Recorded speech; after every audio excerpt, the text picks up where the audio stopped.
May is Lupus Awareness Month. If you're not sure what lupus is, it's a chronic autoimmune disease that attacks healthy cells by mistake. We're going to dive into who it affects, what the symptoms are, and what you can do, even if you are not a lupus patient, but want to support people who suffer with lupus.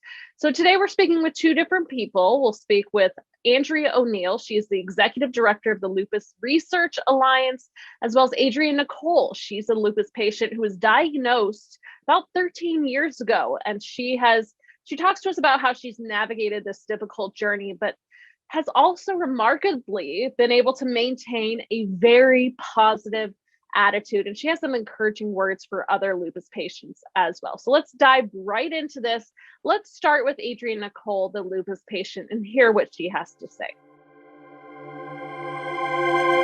Since lupus affects people differently and they have different symptoms, I wanted to hear the perspective of someone who is impacted by lupus. And today we have Adrienne Nicole joining us. Thank you so much, Adrienne, for joining us here on Local News Live. Thank you for having me. I appreciate it. So let's start from the very beginning. When did you first realize that you had lupus? When were you diagnosed with it?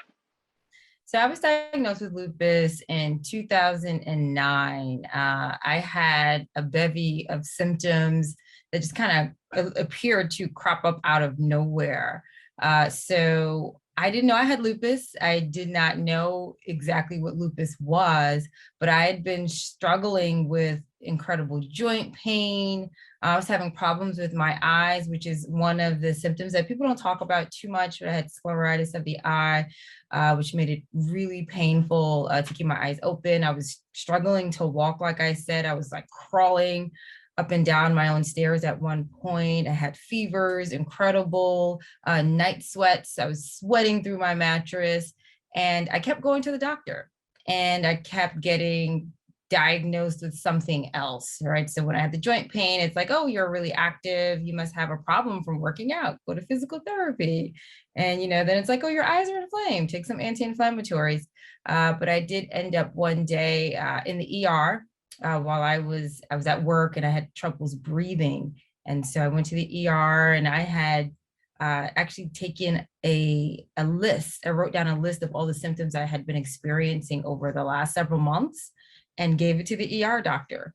And she said, hey, I think you might have lupus. And I was like, oh, okay. Like, well, what is that really? All I knew was at the time, Mercedes from America's Next Top Model had lupus, but I didn't really know what that meant other than her being like super tired. But that's how I got diagnosed. All right. So while you were going through this variety of symptoms, what were you thinking? What were you feeling, especially since at first doctors doesn't sound like they could figure it out? Yeah, because they sort of came one by one, I didn't think that they were related until it, took after like a couple of months. So I just thought, okay, cool. I don't know what's happening with my legs, but I was working out a lot. Like I was a boot camper. And so I thought maybe I injured myself, or maybe I just kind of wore out my muscles, and, maybe that was a little bit of it, but it still was a bit extreme for that.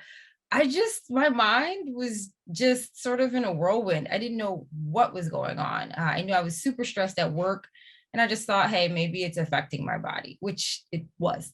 And when the ER doctor suggested it was lupus, what were you feeling? Did it feel like a relief to maybe know what was happening to you, or what were you thinking? What was going through your head? I didn't feel devastated or anything because I didn't really know what it meant at the time. So, and after getting the diagnosis, I then found out that there were other family members who had lupus, which, we'll say it's really important to share what's going on throughout the family. But it was a relief, but I still didn't have an answer at the time because I still needed to take tests. And so she gave me two options. She said, you can go home and make appointments with specialists, and it probably will take you a couple of months to get this final diagnosis, or you can stay in the hospital for a couple of days and get it. And so I was like, I'll take the latter. I'll stay in the hospital.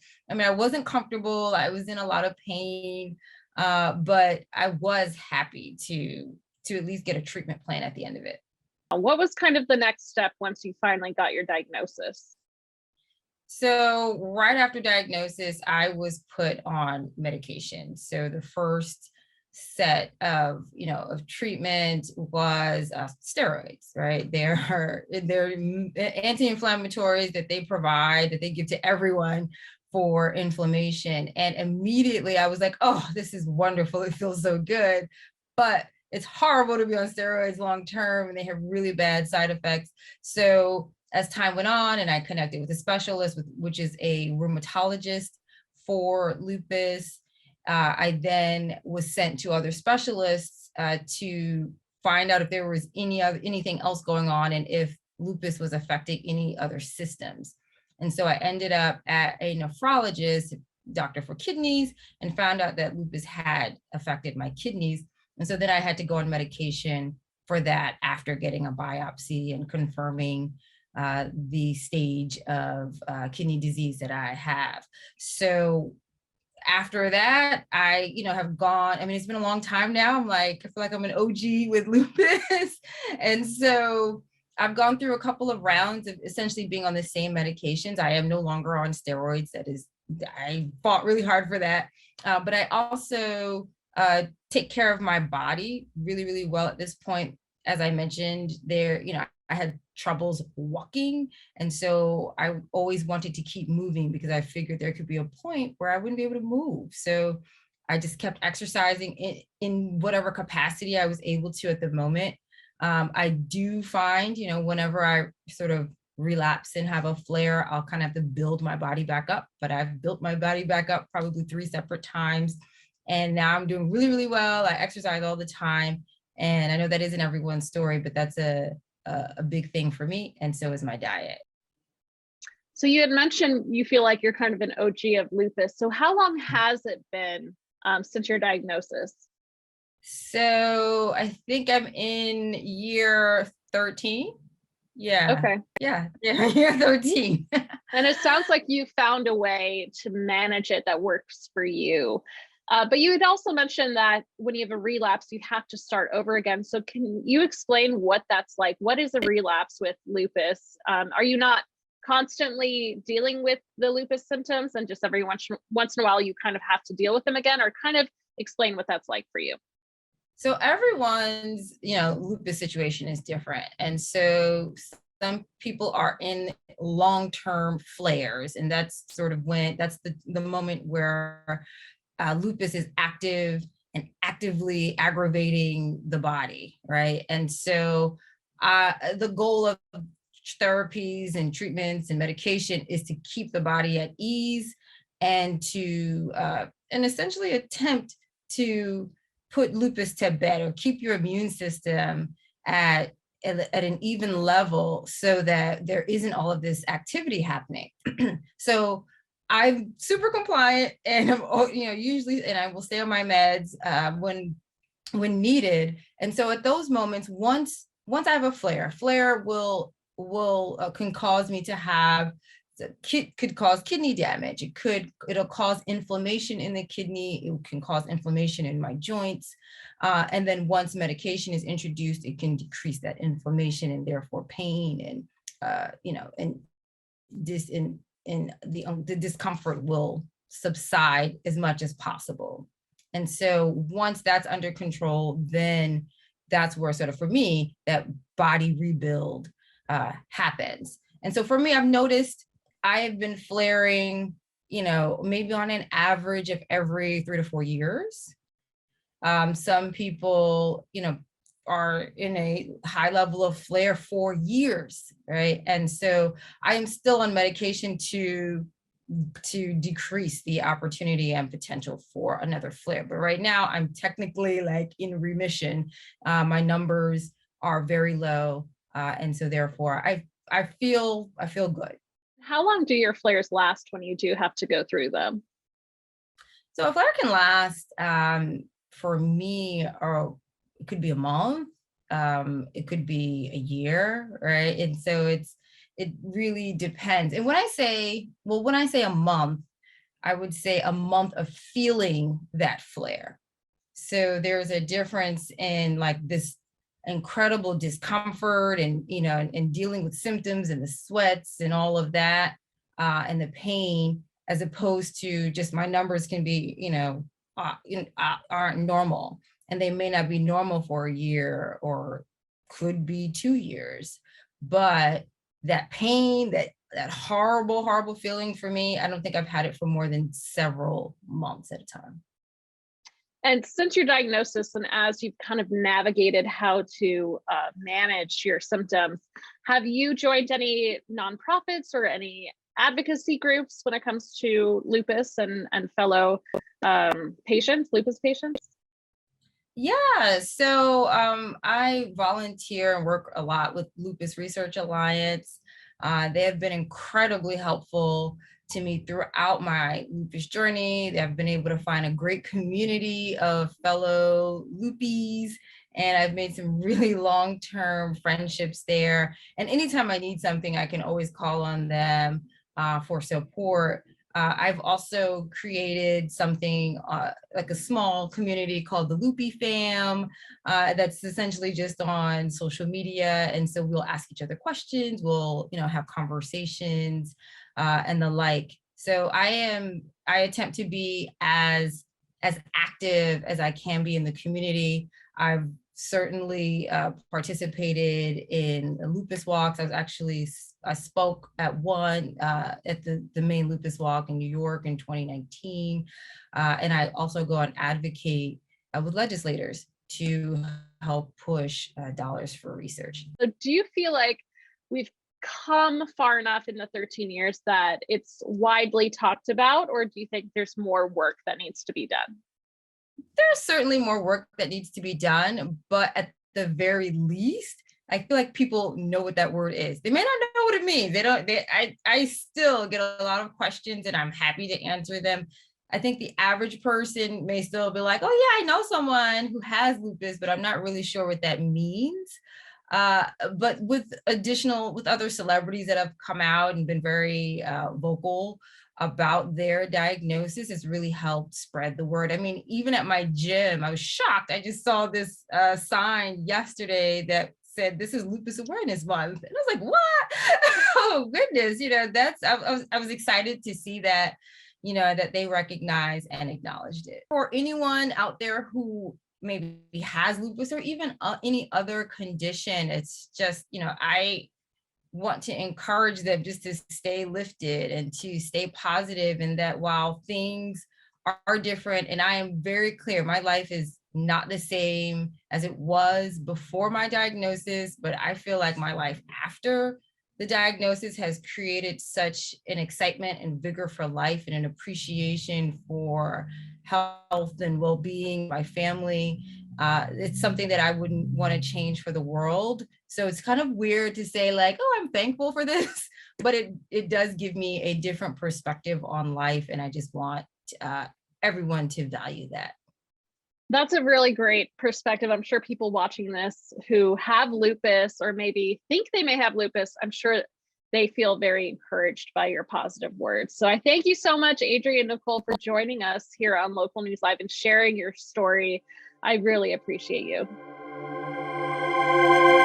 I'm amazed by her positive attitude despite the challenges that she faces. Now we're going to switch gears and we're going to learn a little bit more about the Lupus Research Alliance. The Lupus Research Alliance funds the most innovative lupus research to drive discovery towards better diagnostics and treatments. And ultimately, their ultimate goal, of course, is to find a cure for lupus. So today we will hear from Andrea O'Neill. She is the Executive Director of the Lupus Research Alliance. Let's hear from her now. Thank you so much for joining us, Andrea.